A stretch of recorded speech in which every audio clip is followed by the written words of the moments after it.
हाय and नमस्कार friends. आज हम लोग बात करने वाले हैं कि कर्नाटका चुनाव की हार से बीजेपी में क्या बदलाव आया, उनकी अप्रोच, उनकी स्ट्रेटजी कितनी चेंज हुई है। और मेरा ये मानना है कम से कम बीजेपी का जो थिंक टैंक है उनको सतर्क हो जाना चाहिए, क्योंकि कहीं ना कहीं इस हार से विपक्षी पार्टियां, स्पेशली कांग्रेस कांग्रेस की बात करें तो कांग्रेस को तो इस जीत से एक संजीवनी बूटी मिली है और उनकी बॉडी लैंग्वेज बहुत चेंज हो गई है। जो उनके स्पोक्स पर्सन, उनके पॉलिटिशियंस, उनके लीडर्स हैं, उनके अंदर कॉन्फिडेंस आ चुका है और वो किसी प्लेटफॉर्म पर इस जीत को, इस सक्सेस को, इस विक्ट्री को ट्रांसलेट करेंगे, कैरी फॉरवर्ड करेंगे एटलीस्ट 2024 के जनरल इलेक्शंस तक। और वो इस मोमेंटम को मिस नहीं करना चाहेंगे। और क्यों मिस करना चाहेंगे? एक बड़ा स्टेट जीता है बड़े लंबे समय के बाद, रेगुलर और कंसिस्टेंट सीरीज ऑफ लॉसेस। उसके बाद उन्होंने एक बड़ी जीत, बड़ा राज्य जीता है और जिसे कहते हैं गेटवे टू साउथ कहते हैं। तो कहीं ना कहीं बहुत बड़ा सेटबैक है भारतीय जनता पार्टी के लिए। उनको सोचना पड़ेगा कि भाई साउथ में जो उनकी एक्सपेंशन की जो पॉलिसी थी, जो एक्सपेंशन की नीतियां थी, उसको बहुत बड़ा झटका मिलेगा, क्योंकि कहीं ना कहीं इतने प्रयास के बाद भी कर्नाटक ही इनके पास साउथ में था। केरल में अब तक ही सक्सेसफुल नहीं हो पाए हैं। वहाँ पे इनके पास काडर भी है, संघ की भी presence, in spite of that वहाँ पे सक्सेसफुल नहीं हो पाए। तमिलनाडु में इनरोड्स बना रहे थे ये लोकल लीडर के अन्नामलाई, बहुत ही वाइब्रेंट और डायनामिक एक इनको लोकल लीडर मिला है। और जो पिछले 2 साल से वो डिलीवर कर रहे हैं कि अन्नामलाई, जो उनके स्टेट प्रेसिडेंट बीजेपी के हैं, is trying to make inroads. और कहीं ना कहीं ही is trying his level best के विपक्ष से AIADMK की जगह बीजेपी को एक एटलीस्ट ऑपोजिशन में ला पाएँ। खैर, देखते हैं आगे कहाँ तक जा पाते हैं। लेकिन बात कर रहे थे हम कर्नाटक चुनाव के आउटकम का इम्पैक्ट क्या है। सबसे बड़ा इम्पैक्ट भाई, मेरी एडवाइस तो ये है, हालांकि बहुत सारे थिंक टैंक हैं, बड़े सीनियर लोग हैं, स्ट्रेटेजिस्ट हैं, संघ है उनके पास, बड़े बड़े रणनीतिकार हैं, संगठन बहुत पावरफुल है, उनके पास एक मैकेनिज्म बड़ा स्ट्रांग है। इंस्पाइट ऑफ दैट मेरा अपना मानना है कि जिस तरीके से कर्नाटक के चुनाव में भारतीय जनता पार्टी की ओवर डिपेंडेंस मोदी जी के ऊपर थी और उन्होंने लोकल लीडरशिप को किनारे किया, स्पेशली येदुरप्पा। भाई येदुरप्पा की एज हो गई थी ना, येदुरप्पा का आज भी कनेक्ट है कर्नाटक में। कर्नाटक या मैं मानता हूँ कि दक्षिण में सबसे बड़ा नेता जो भाजपा को पिछले 2 डेकेड्स में मिला वो येदुरप्पा थे। और येदुरप्पा को किनारे कर दिया, जगदीश शेट्टियार और भी कई सारे लीडर्स थे, उनको किनारे करके जो इनकी एक सोच थी बीजेपी थिंक टैंक की, जो वहाँ पर BL संतोष या जो के इलेक्शन कैंपेन के प्रमुख थे, जो इलेक्शन मैनेज कर रहे थे, तो जो ऑफिस बियरर, जो वहाँ पे लीडर्स थे, उनके सामने एक बहुत बड़ा इशू ये था कि उन्होंने सभी लोकल लीडर्स को किनारे करके, और उनको एक गलतफहमी थी कि मोदी जी के चेहरे पे वो हर चुनाव जीतेंगे। ठीक है, मोदी जी उनके एक इलेक्शन विक्ट्री के एक मॉडल हैं और बहुत बड़े क्राउड पुलर हैं और जनता के बीच में उनकी डिलीवरी है, उनकी एक्सेप्टेंस है, माना। लेकिन भाई साहब, प्रदेश के चुनाव प्रदेश के चेहरे पर लड़े जाते हैं, सभी को पता है। प्रदेश सरकार प्रदेश का व्यक्ति चलाएगा तो उसका विजन प्रदेश के लिए होगा। अब मोदी जी तो CM बनेंगे नहीं, मोदी तो PM ही रहेंगे ना। ठीक है, उनकी रैली में भीड़ है और ये भी मानता हूँ यदि मोदी जी वहाँ कैंपेनिंग नहीं करते तो कहीं ना कहीं बीजेपी 40 सीटों पर निपट जाती है और करीब 70 तक पहुँच पाए हैं। तो ये ठीक है, +25 मोदी जी के कैंपेन की वजह से। लेकिन कहीं ना कहीं ये अब इनके लिए बहुत बड़ा लेसन है। जिस माइंडसेट से ये राजस्थान में चल रहे थे, जिस माइंडसेट से मध्य प्रदेश में चल रहे थे, मध्य प्रदेश में ये डायलेमा में थे, शिवराज सिंह चौहान को किनारे करें या किसी नए लीडर को लाएं।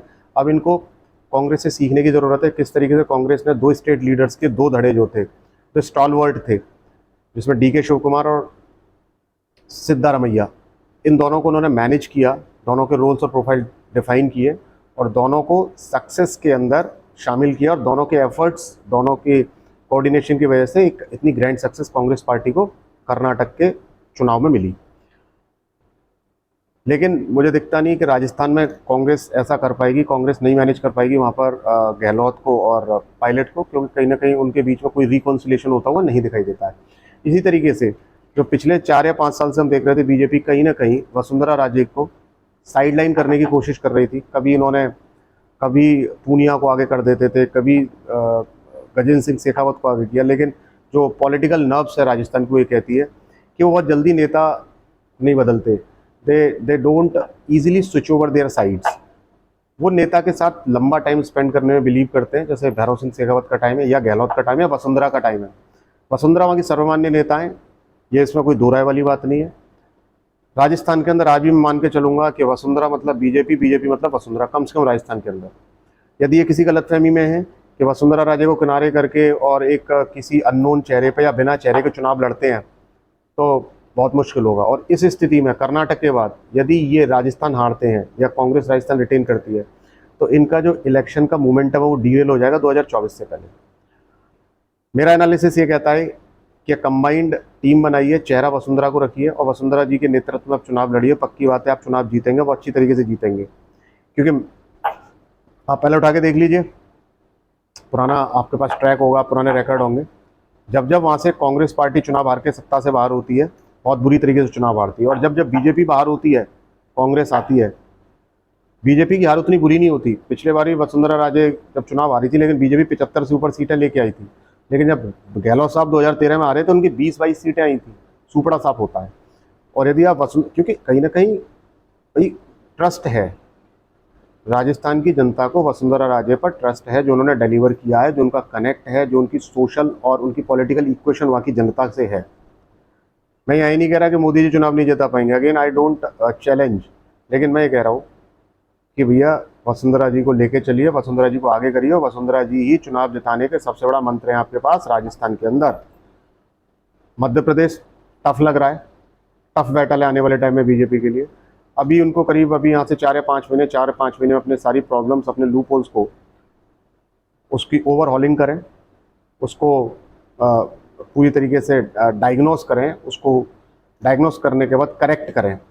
और उसमें तो एक ही बात होती है कि आप दोनों के चेहरे पर चुनाव लड़िए। वहाँ पे शिवराज सिंह चौहान आज भी वहाँ पे एक पॉपुलर फेस है, शिवराज सिंह चौहान और ज्योतिरादित्य सिंधिया, दोनों के ऊपर चुनाव लड़िए। आप उनमें से किसी एक को मिस करना अफोर्ड नहीं कर सकते, नेक टू नेक फाइट है।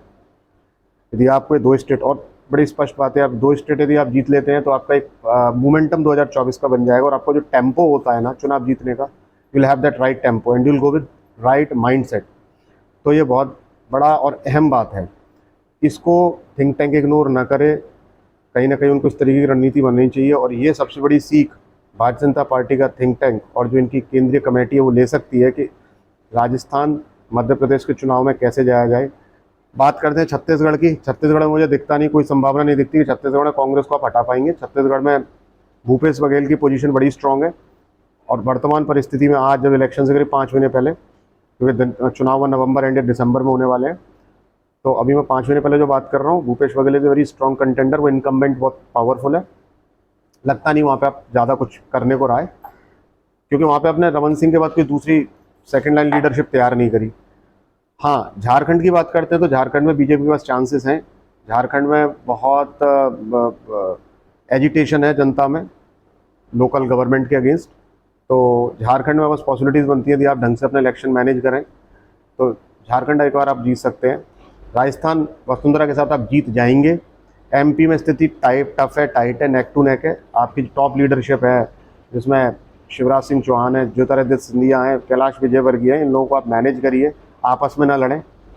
कंबाइंड जैसे डी शिव कुमार सिद्धारमैया ने जो म्यूचुअल कोऑर्डिनेशन से पार्टी को जीत दिलाई है, अपनी लड़ाई को किनारे करके इस तरीके से चुनाव लड़वाया जाए तो संभावना बनती है। छत्तीसगढ़ में कोई पॉसिबिलिटी मुझे नहीं दिखती। जो मेरे पास रिपोर्ट्स हैं, जो चीज़ें मैंने वहाँ परस्यू करी हैं, जो मेरे पास वहाँ ग्राउंड ज़ीरो की सूचना इन्फॉर्मेशन है, वहाँ नहीं दिखता। झारखंड आपके लिए बन सकता है, उसके लिए थोड़ी मेहनत करनी पड़ेगी। स्ट्रॉन्ग आपको लीडरशिप लोकल वहाँ के, पहले रघुवर दास थे, रघुवर दास से पैसे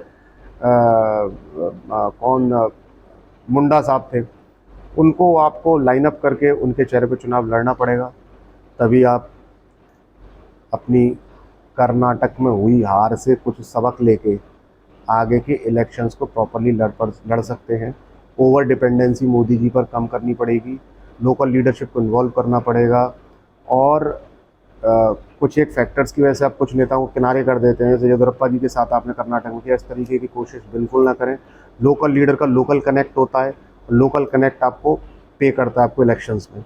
आप उनको किनारे करके आप सोचें कि भाई एक बड़े चेहरे के ऊपर चुनाव, बड़े चेहरे के ऊपर आपको भीड़ आ सकती है, चुनाव भी कुछ जीत सकते हो, आपको वोट ट्रांसफ़र हो सकते हैं, आपको कुछ एडिशनल वोट मिल सकता है, लेकिन लोकल लीडर बड़ा ज़रूरी है।